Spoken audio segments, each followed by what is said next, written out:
Recently, LG contacted me and asked if I could do a sponsored video producing the ultimate dream sim racing experience using 3 of their 55-inch OLED TVs.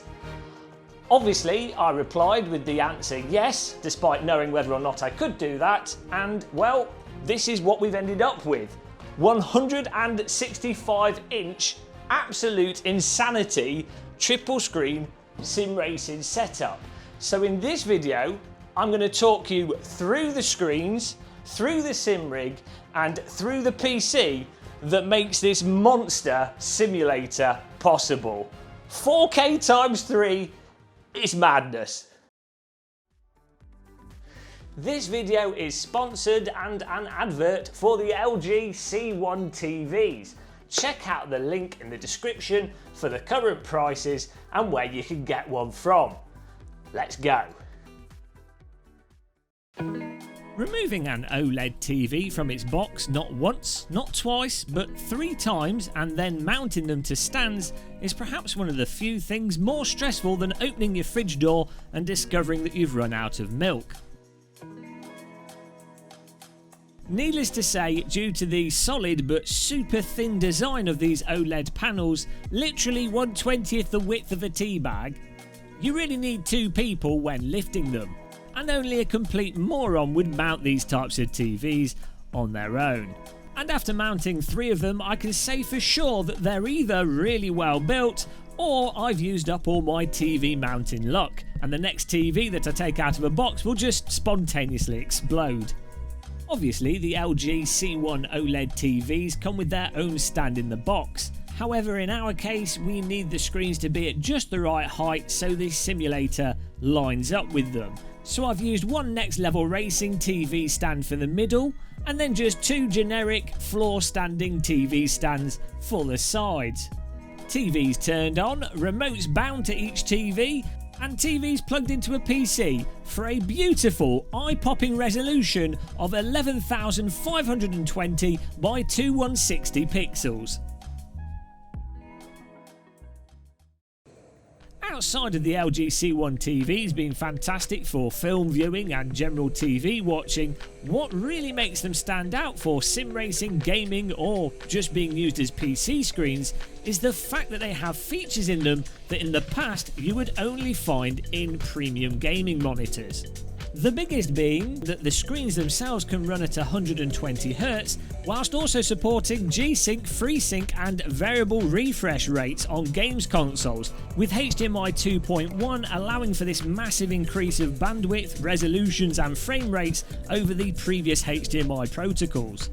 When you combine that with the fact that it's an OLED TV, so each pixel is like a little itty bitty torch illuminating itself, giving you mental contrast, no halo effect, perfect blacks and a super low latency pixel response time, the end result is a glorious, super smooth, creamy, beautiful high contrast image that will make your eyeballs melt. It's so nice that when you go back to using an LED or LCD monitor or TV after using these screens, you just cry a little bit on the inside. Now, with the LG C1 OLED TVs being designed specifically with gaming in mind, they come with a game optimizer setting that you can access directly from the remote control. And what this does is puts all the TV game settings in a really nice, clear, obvious interface that also allows you to not only quickly see what settings are applied, but to actually access those settings and change them quickly without having to go through all the other TV's options. So from just the game optimizer menu, you can see what frame rate the TV is actually running at, if you've got VRR, G-Sync or FreeSync on, if you've got the low latency mode on, and you can also very quickly click through different profiles if you specifically wanted to make the TV a bit brighter or more contrasty or whatever settings you want, allowing you to very quickly change through different profiles if you're jumping from say an FPS to an RTS to a driving simulator, and each one of those games you have your own specific settings for. Personally, I just set up one profile on there and I used it with everything and it looked great. But, you know, maybe if you're a competitive FPS gamer or playing a specific game where you want to tweak something, then you'd probably go through those profiles. Personally, I found the best aspect of the game optimizer setting to be the fact that once it's enabled, all you need to do is push the cog on the TV's remote control, and then that brings up the little game optimizer box with all the information on it, which makes it really quick and hassle-free to check your TV settings, especially if you're fiddling around with a lot of PC settings. You don't have to go through all the menus each time, you just press one button and you can see exactly what's going on. Okay, it's not a driving simulator, it's very much a flight simulator, but I have to say, this looks absolutely incredible on a 4K TV, let alone 3 4K TVs in ultra wide, 12,000 by 2160 resolution. We've gone beyond 8K. But if you look closely, just with the one screen, the fact that it's 4K gives you absolutely stunning detail.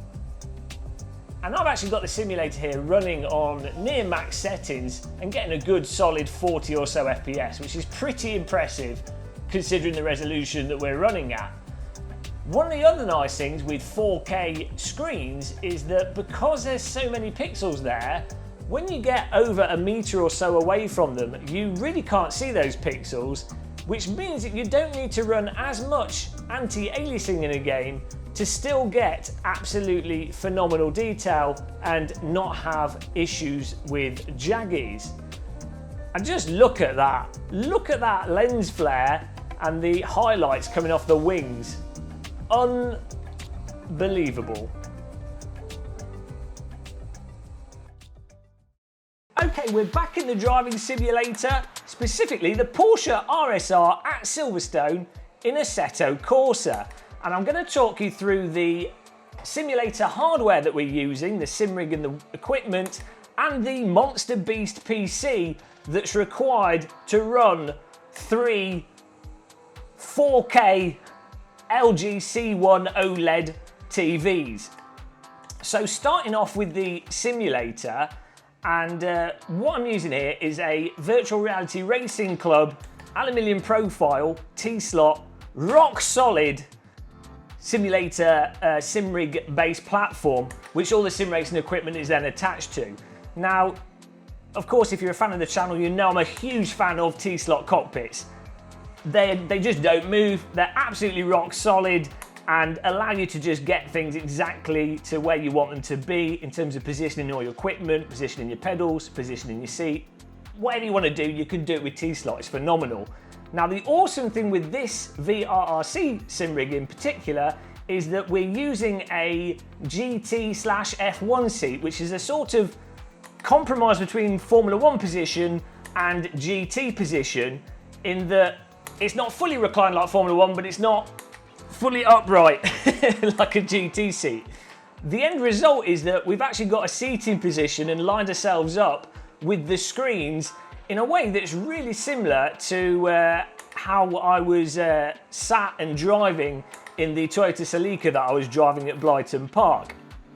Now, what it also means is that my position is absolutely spot on for these monitors and the field of view that we've got set up with the game, so that the in-game view basically makes it look like it's almost one-to-one, or one-to-one with the actual size and visibility you'd get in a real car cockpit, but the screen then sort of blends into my Fanatec steering wheel here. So we get the virtual going to reality, which is a really good way to connect you to the actual to the virtual simulator with a physical device. And that physical device, as I say, is the Fanatec Podium DD wheel, which is a high power, high precision force feedback wheel, which really does benefit from having the solidity of a T-slot cockpit. Everything just feels super solid, as if you were actually using a steering wheel inside of a real car. Now, a really cool thing with the position of this as well is that because the screens are so big, we're able to put them further away than if you had your sort of standard triple screen setup where the screens are right up against your face or just behind your wheel. And that has a nice advantage that your eyes are then converging and focusing more into the distance. Very much like how on VR headsets, they tend to focus your eyes 2 or so meters away. And if you look at the very high-end simulator setups out there, the professional ones using projectors, they will have the screens set further away because it's a much more natural way for your eyes to be looking in the distance, especially in a driving simulator. You know, you're going to be looking into the distance most of the time rather than what's right immediately in front of you. So it looks absolutely phenomenal to actually drive in this position with this view. Now, in terms of the actual other equipment attached to this sim rig, we've got the Fanatec CSL Elite pedals, which I've set up nicely for ergonomics. So it's basically my right foot is on the accelerator, my left foot's on the brake. Again, a good thing with these sorts of sim rigs is you can just move your pedals to exactly where you want them placed. And then in terms of the shifters, I've got the AOLOGS handbrake on here and the AOLOGS sequential shifter, which is a really nice chunky shifter, which just gives you a nice haptic, punchy feedback to your gear shifts. Though with this Porsche, we are driving using flappy paddles because that's how you drive this car in real life. Not a bad setup. So in terms of the PC, this is where things get even more painful, in that because the LG TVs use HDMI 2.1, they don't have DisplayPort, you have to use a graphics card that has HDMI out on it. Now, most graphics cards have at least one HDMI port, so if you're just getting one LG TV or any TV, then it's not going to be a problem. But if you're going to get 3 TVs that have HDMI on them, you need to get a graphics card with 3 HDMI ports. So what I've got is a Aorus Master 3080 Ti that does indeed have 3 HDMI ports on it, allowing us to drive each of these monitors. It wasn't easy to find and it wasn't easy to get in short notice. We also have in the system a AMD Ryzen 5600X, 32 gigabytes of RAM, and a 1 terabyte NVMe SSD just plugged directly into the motherboard. And that system has basically allowed us to get, in Assetto Corsa, normally when doing a race, about 90 FPS with the settings maxed out. In Microsoft Flight Sim, it's between 25 and 60 FPS, depending, and that with high settings, but depending on where you are. Now, if you're flying over a city versus the countryside. And in sims like Race Room, again, you kind of get that 60 to 90 FPS performance out of it. So driving 3 4K TVs definitely takes its toll on the computer, but you can, at worst, you can get a very stable, at least 60 FPS. So, an absolutely insane system, really, and an absolutely bonkers way to play driving simulators. All said and done, this is obviously an absolutely ludicrous triple screen setup, and one that realistically is probably more suited to driver training centres and expos rather than for your average home sim racer. This is literally taking up the entirety of my dining room. My dining room table has been dismantled and thrown in the dustbin in order to accommodate the sheer number of pixels that we have here. But even if you ignore the 2 side screens and just focus on a single LG OLED C1 TV, I have to say it really is a compelling option to use instead of a computer monitor, and to actually use it as a gaming monitor. And realistically, it is a gaming monitor. It runs at 120 Hz, it has G-Sync, it has FreeSync, but you also have insane contrast from the OLED panels, and this has ruined me. When I use my LCD screens on my gaming rig, I'm just like, where's my contrast? So, for having set this up, it has actually genuinely surprised me how good the OLED panels are, and using it for gaming really has blown me away quite a bit. The additional side screens and the crazy 1-to-1 FOV were just a bonus.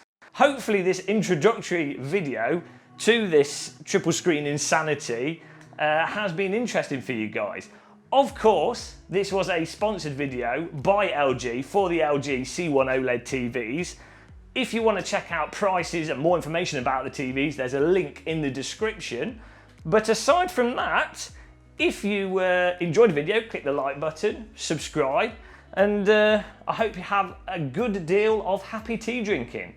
But until the next one, thanks for watching, and goodbye everybody.